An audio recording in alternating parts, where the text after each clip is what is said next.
Welcome to Gold Star Classroom, the podcast where our panelists go back to school.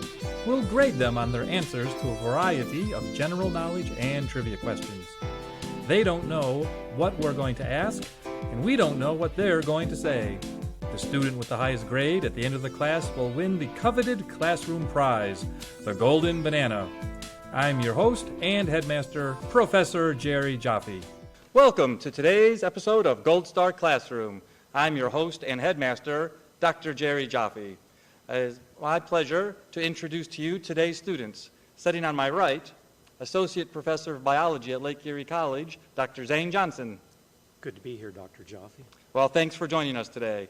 Sitting directly across from me is a graduate student who's the assistant manager at his county's last remaining independent bookstore, Nick Grimzik. Pleased to be here. Thanks for coming. And sitting on my left is the, did you say editor? Yes. Editor of Free Inquiry Magazine and Wandering Miscreant, Tom Flynn. Good to be with you, and good day part. Thank you, sir. Thank you, sir. As with all of my classes, I'm going to be testing you on a series of topics across the width and breadth of human learning. And as any good teacher would, I will be grading your answers. I'm lost. Don't worry, I'm here to guide you. Will there be opportunities for extra credit? There will be extra credit opportunities. You don't actually have to do the reading or study for anything. Just go for the extra credit. Just go for the extra credit. All right. I wanted to start in the world of fantasy. There's a mythical beast that also shares its name with a very standard piece of architecture. Does anyone glean what I'm referring to? The Sphinx? No, although I like your guess, so 5 points for effort. Oh, all right. This particular piece, architectural feature is not exclusive to Gothic art, but it is most famous in Gothic art. Gargoyles. Oh, I saw Tom and Zane both running for gargoyle, but Zane nipped you at the post. So 10 points for Zane. Gargoyles are most, as an architectural feature, known with medieval architecture, but they actually are older than that. Do you know how far back we find gargoyle-like features in architecture?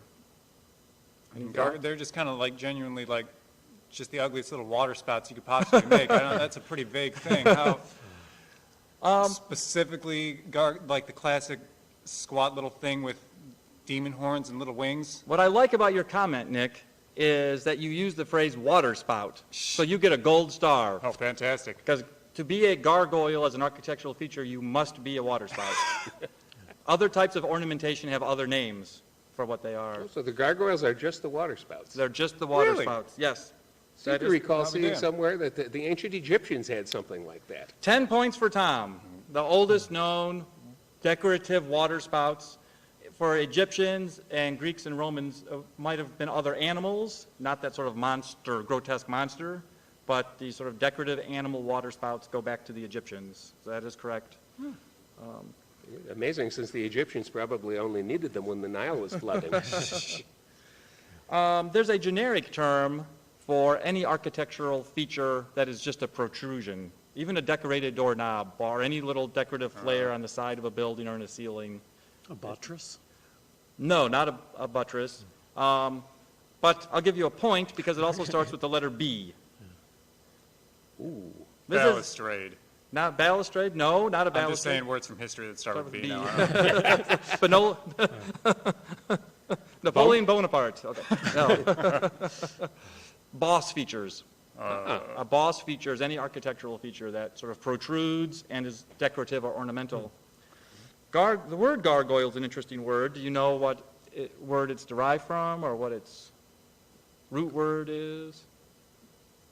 What language it comes from? Gorgons, like Medusas, and Not directly, but Okay. there's some, in mythology there's some overlap, but not in the word origin itself. Okay. Not in the word origin itself. Well, the last time I had a sore throat, my doctor told me to gargoyle, but I don't think that's appropriate. Not only is it appropriate, you should get like 25 extra points Oh, my. just Whoa. for that. It comes Wow. from the French word, which in English is sometimes translated as throat or gullet. But the French word comes from the Latin word for gurgling or gargling. So, in fact, the word gargoyle is derived from the word for gargle. Which was essentially what they were doing, Spouting. spouting out water Yes. from the roof. The grotesque, monstrous gargoyles that we associate with Gothic churches and architecture do not come from mythology like the Medusa or some other Greek or Roman mythology. However, around the time that they started appearing as an architectural feature, a mythological story also appeared.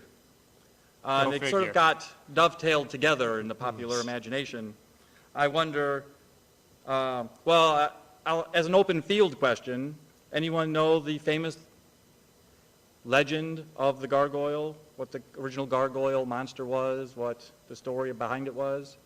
Not I. I will give you a clue then. It is related to one of the admittedly more obscure saints. There's a story of a saint, supposedly from the 600s, who hunted this vicious monster. And the vicious monster in the saint story is basically described as a reptile with bat wings, and so is considered a dragon. I mean, But usually we associate the dragon with St. George, but he's not obscure. correct. It's not St. George's story. And also, I know there may be Jesuit-trained scholars at the table. I myself don't know all the saints that well. But I will say this saint is much more obscure than St. George. Sort of a medieval saint that has sort of faded from popular imagination. Saint Romanus. You're right, that's obscure. Yeah, I don't mess As around. the token Jesuit-trained scholar, I heard of St. Hyacinth, I heard of St. Gwynfort, never heard of that one. He, You know, pray to that guy when you lose your glasses or something. Just according to the legend, when he finally defeated the gargoyle dragon, the only person who would help him was a condemned man who volunteered to step forth and help him. And because of that, for many years in the medieval period, on St. Romanus's day, a condemned man would be let free. So there was that custom. We did mention that a gargoyle, as an architectural feature, is a waterspout. There's a separate word for architectural features which depict other grotesque animals, but are essentially decorative. What's interesting about this word is that it also, Nick, is a word. This word is derived from Greek and Roman mythology. okay. But I don't know if you know this word for this other type of architectural feature. Is it Gorgon? Not Gorgon, but Gorgon is an example of this broader class of monster. Any Greek or Roman monster that was created by combining animal parts. Chimeras. Oh, yeah. Chimeras. 10 points for Dr. Zane Johnson. Chimera, that is correct. And a chimera is also the name for an architectural feature that is decoratively grotesque, but does not function as a waterspout or necessarily any other practical function, primarily ornamental or decorative. We keep Is there a describing... fancy science word for like racist lawn jockeys that you still see in older neighborhoods? I don't know what the problem with this is. I like him. My grandfather gave that to me. It's a family heirloom. There is a word for that. We've used the word for gargoyles and some of these associated features. The word grotesque has come up 2 or 3 times. And I think we could use the word grotesque for that as well. Certainly. Definitely. But the word grotesque does itself have an architectural, specific definition. Do you know what a grotesque is in architecture? Any thoughts? Ever come across this? I've seen some buildings like that. A lot of them were built in the 70s. We may be sitting in one of them as we speak. Oh, there's some grotesque stuff in that library over there. There's a real questionable decisions. Anyway, Well, the word grotesque it's in the arts. It's a little broader than just architecture. So it can be applied to architecture, but it can be applied across the arts for any. There's a good phrase here that I jotted down in my lesson plan. I want to see if I can. Any ornamental feature in architecture or other arts that is primarily extravagant and or pitiful in design. And the word grotesque was developed sort of in the medieval period to describe Roman art. So grotesque architecture is actually like a subgenre of Roman architecture. Although as a type of art, it's still used in other contexts. So now I understand why the word grotesque is so often applied to describe Transformers movies, for example. Yes, indeed, that's a perfect example. Plus 10 points. Plus 10 points for a good example. One more question about gargoyles. We've been, they have a like aesthetic value, and then they have this, especially gargoyles, they're gutters, so they're doing something practical. Romans would build gargoyles into their aqueduct system. They were part of the water drainage across the aqueduct system.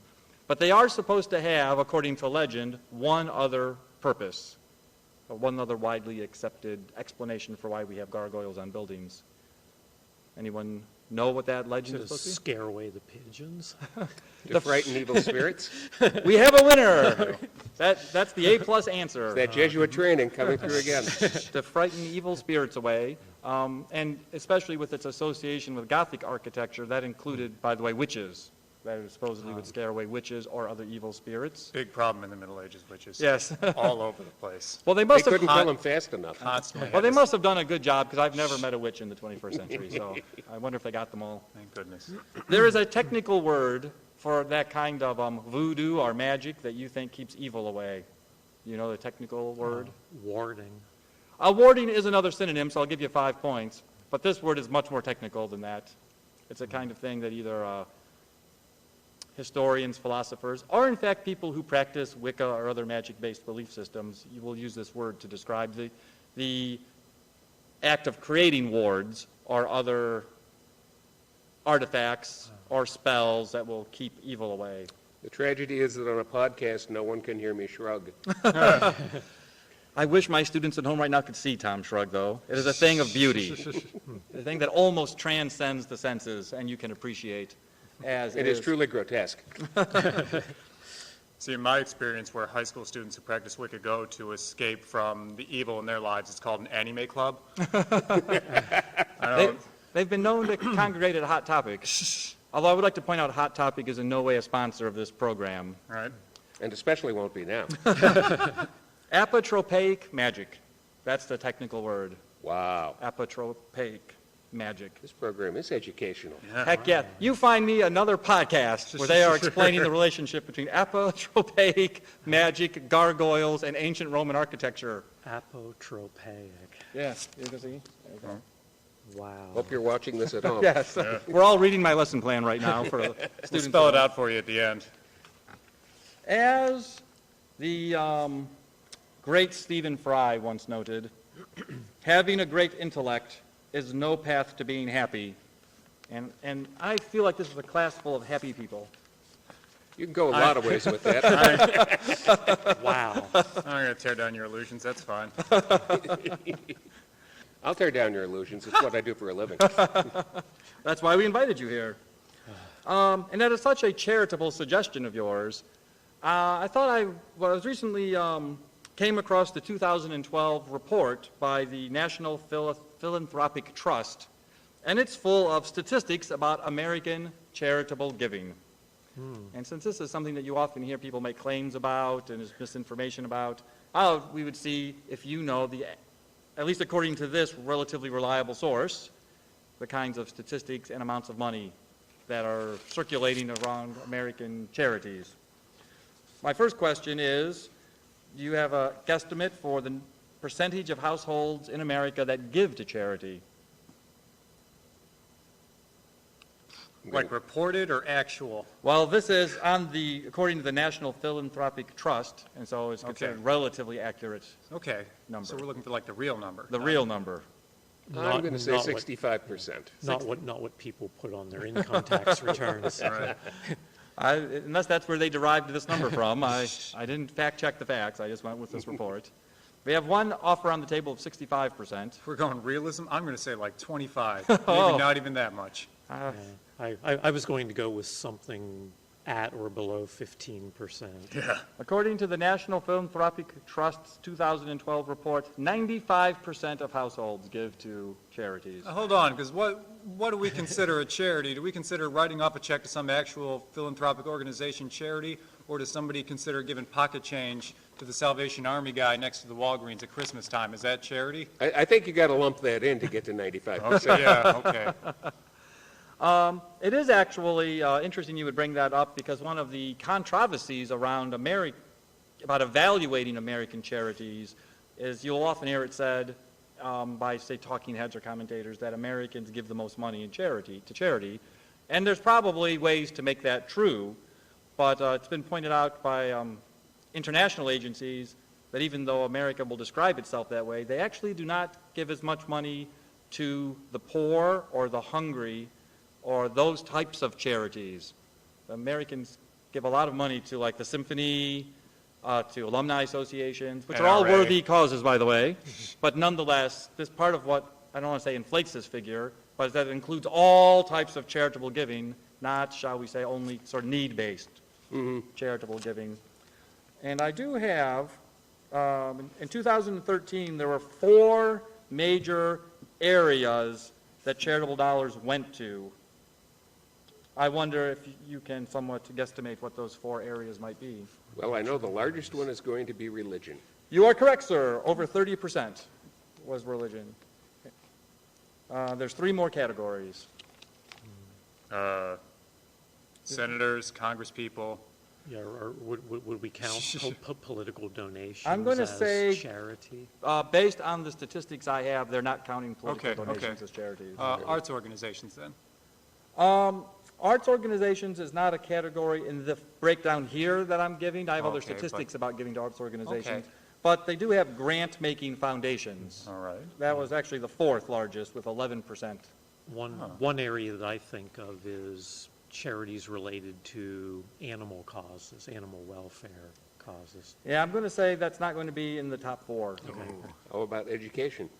That is number 2, sir. Another 10 points for Tom. Did I mention that I work at a nonprofit organization? I'll sit back now and Okay. let others, Well, so does Dr. Johnson. And if you work at a bookstore, so do you. Oh, we could make that argument again. But,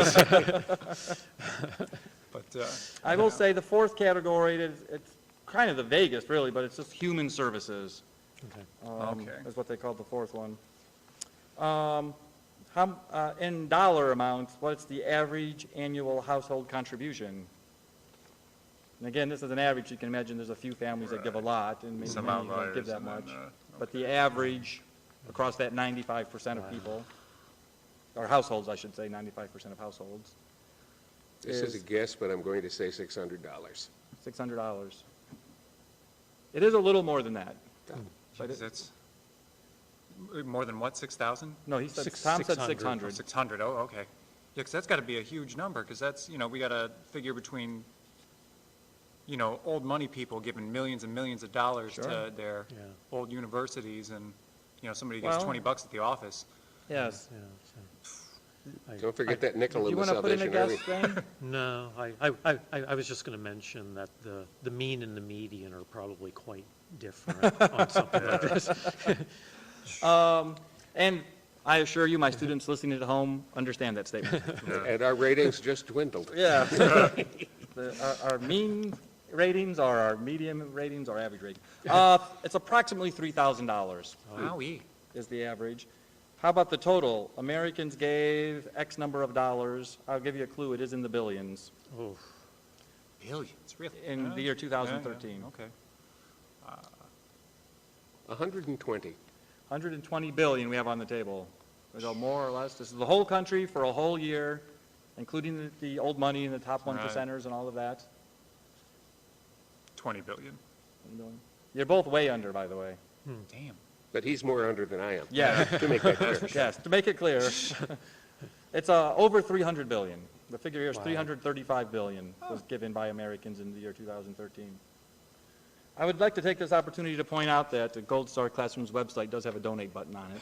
So, so feel free to check that out. We want our slice. you could use a less wobbly table. We got the table we can afford. You get the table you deserve. I have been told by Thomas Jefferson. No. I've been advised, plus 5 points just for mentioning Thomas Jefferson.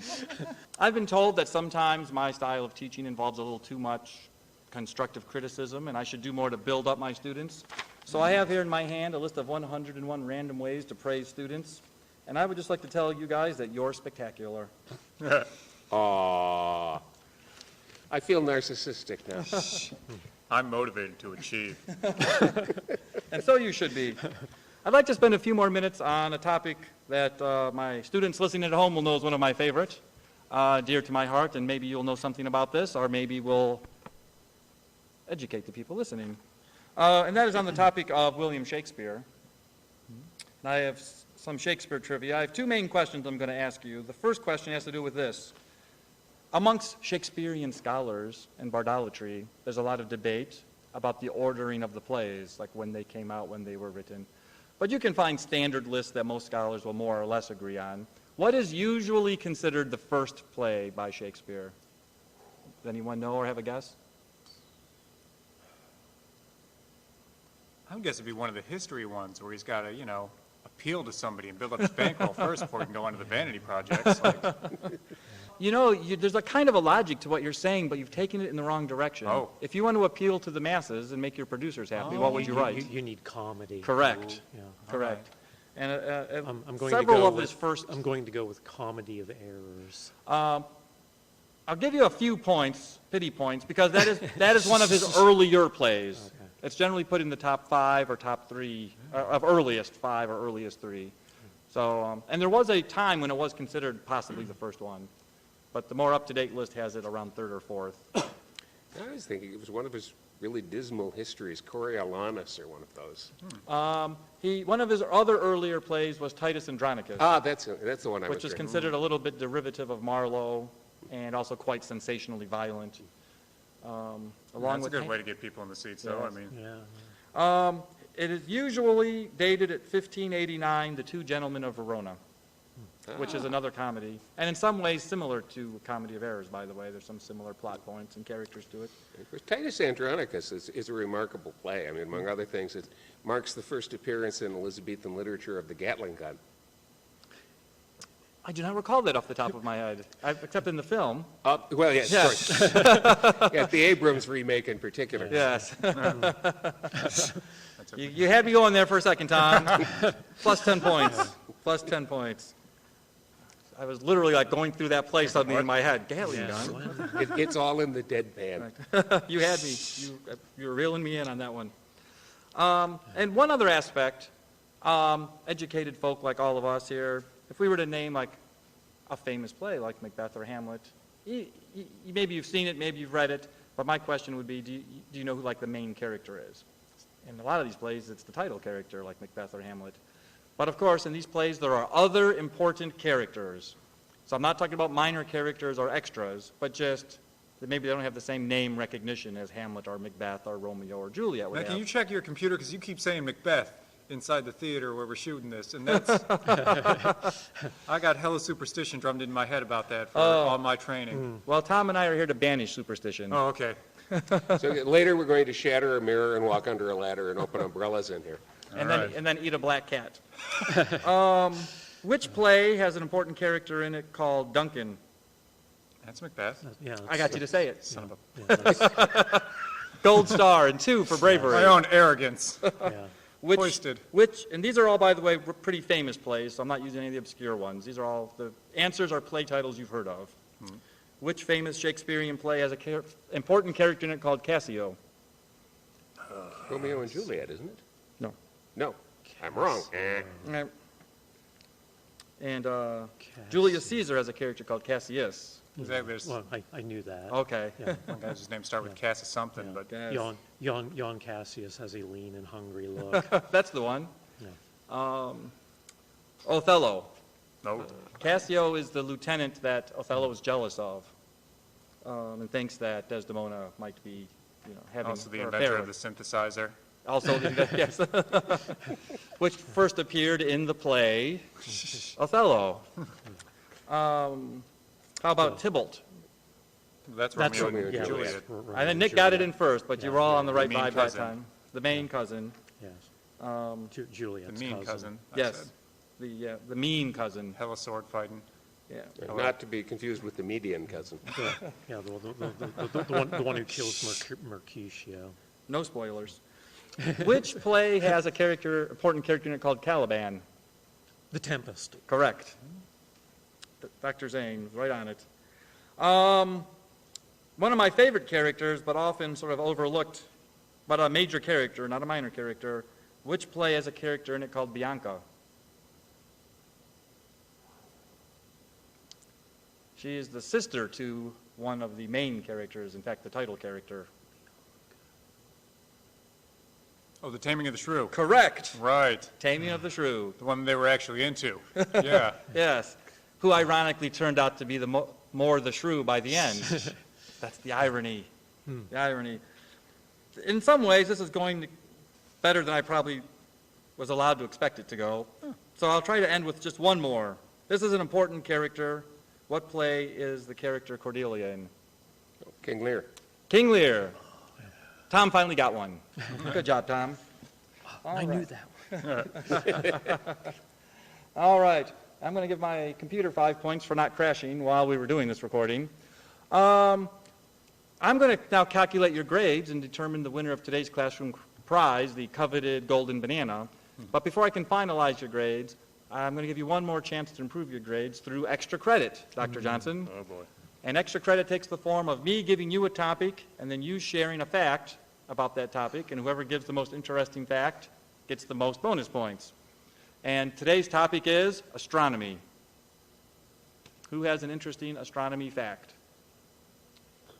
We're currently observing 4 copies of a supernova explosion, the same supernova explosion, slightly offset in time by means of gravitational lensing imposed by intervening galaxies.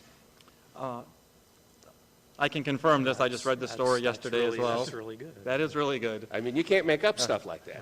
And one of the reasons it's being, or one of the, I should say, one of the ways it's being reported is via the lens of Albert Einstein. Ah, yes. It's all like, not that it needs confirmation at this point, but it's functioning. We understand how it's functioning because we understand Einstein's explanation of gravity and the effects And not on only light. Einstein, but many of his relatives. Yes. And the maker of pretty decent bagel. Nick and Zane, do you have any interesting facts about astronomy for our students listening at home? Pretend like your grade depends upon it, which it does. The last time I was at the Natural Museum of History, the Museum of Natural History in Cleveland, they still had like a pretty sizable display about Pluto. Like they weren't drawing a lot of attention to it, but it was still there. And I feel like they could have at least thrown a tarp over it or something. I understand they maybe don't have a huge budget, but I don't have to What does it cost to roll something out of the room? redo the really? entire thing, but just, anyhow. One thing that comes to mind for me is, it's not recent news, but Voyager, which was supposedly several years ago supposed to have reached the heliopause of our solar system and thus demarcating its outer boundary. Yes. Several years after the fact, still has not reached that heliopause as of yet. That heliopause is a capricious thing. And which is also putting off Voyager's destiny of meeting the Borg and then coming back to Earth as V'ger and then threatening the safety of the entire planet. But saving the whales in the process. But subsequently saving the whales in the process. It's a very convoluted story full of twists and turns and Einsteinian physics of some description. And then Vulcan implodes, or it doesn't. and gravitational lensing. So. All right. Well, thank you for your extra credit comments. Having taken them into account, the winner of today's coveted classroom prize, the Golden Banana, with the highest grade in the class is Mr. Tom Flynn. Thank you, thank you. I'm privileged. I'd like to thank all the little people who made it possible. You and you. And that just remains for me, your teacher, to thank you, my students. Dr. Johnson, thank you for coming to class yes, of today course. and for your good attendance policies. Yes, thank you. And Nick, Thank you. I wasn't expecting to learn this much on a Thursday. you, That's, you oh, are- no, I'm throwing out times again. I apologize. I wasn't expecting to learn much, period, today. like many of my students. And thank you, Tom. It's been a pleasure being here with you whenever and wherever we are. Thank you. So it just remains for me to say thank you to our students listening at home. And I'm, as always, your host, Dr. Jerry Jaffe. Thank you. Gold Star Classroom is written and produced by Jerry Jaffe. Our producer and engineer is Stephen Gutierrez.